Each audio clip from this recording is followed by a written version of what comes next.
ಬನ್ನಿ ಫ್ರೆಂಡ್ಸ್, ಇವತ್ತು ನಾನು ನಿಮಗೆ ಭಾರತ್ ಪಶುಧನ್ ಅಪ್ಲಿಕೇಶನ್ನ ಇವತ್ತು ಅಪ್ಡೇಟ್ ಆಗಿದೆ. ಇವತ್ತು ಅಪ್ಡೇಟ್ ಆದಮೇಲೆ ಕ್ಲಾವಿಂಗ್ ಮಾಡುವಾಗ ಏನು ಸಮಸ್ಯೆ ಬರ್ತಾಯಿದೆ ಅಂತ ಹೇಳ್ಬಿಟ್ಟು ನಾನು ನಿಮಗೆ ತಿಳಿಸ್ಕೊಡ್ತಾ ಇದ್ದೀನಿ. ಫಸ್ಟ್ ಆಫ್ ಆಲ್ ನಾವು ಕ್ಲಾವಿಂಗ್ ಬರೋಣ.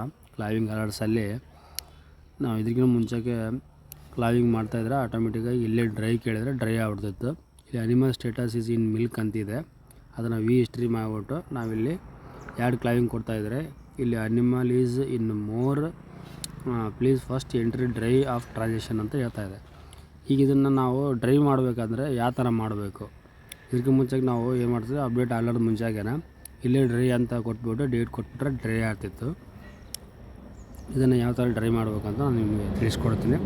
ಫಸ್ಟ್ ಆಫ್ ಆಲ್ ಈ ಟ್ಯಾಗ್ ನಂಬರ್ನ ನಾವು ಇಲ್ಲಿ ಸ್ಕ್ರೀನ್ಶಾಟ್ ತಗೊಳ್ಳೋಣ.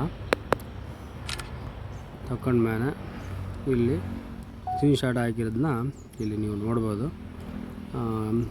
ಕಾಪಿ ಮಾಡೋಣ, ಓಕೆ ಕೊಡಿ. ಅದಾದಮೇಲೆ ಭಾರತ್ ಪಶುಧನ್ ಅಪ್ಲಿಕೇಶನ್ ಬನ್ನಿ, ಮತ್ತು ಬ್ಯಾಕ್ ಬನ್ನಿ.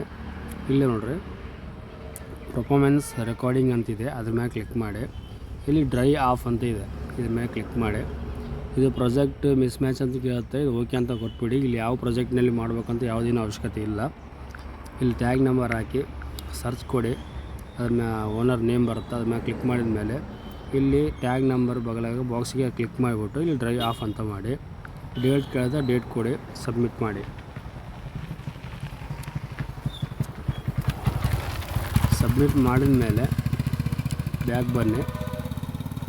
ಆಟೋಮೆಟಿಕ್ಕಾಗಿ ಇಲ್ಲಿ ಮತ್ತು ಕ್ಲಾವಿಂಗ್ ಕೊಡಿ. ಇವಾಗ ಇಲ್ಲಿ NIP ಪ್ರಾಜೆಕ್ಟ್ನ ಸೆಟ್ ಮಾಡ್ಕೊಳ್ಳಿ. ಇಲ್ಲಿ ಬಂದ್ಬಿಟ್ಟು ಕ್ಲಾವಿಂಗು ಕೊಡ್ಬೋದು. ಅದೇ ರೀತಿಯಾಗಿ ಕ್ಲಾವಿಂಗ್ ಅಲರ್ಟಿಗೆ ಬನ್ನಿ. ಕ್ಲಾವಿಂಗು ಇಲ್ಲಿ ನೋಡ್ಬೋದು, ಇಲ್ಲಿ ಕೂಡ ಆಟೋಮೆಟಿಕ್ಕಾಗಿ ಕ್ಲಾವಿಂಗ್ ತಗೊತಾ ಇದೆ. ಇಷ್ಟೇ ಫ್ರೆಂಡ್ಸ್, ಅಲ್ಲಿ ಏನಿದೆ ಏನು ಕರು ಹುಟ್ಟಿದೆ ಅದು ನೀವು ಎಂಟ್ರಿ ಮಾಡ್ಕೊಳ್ಳಿ.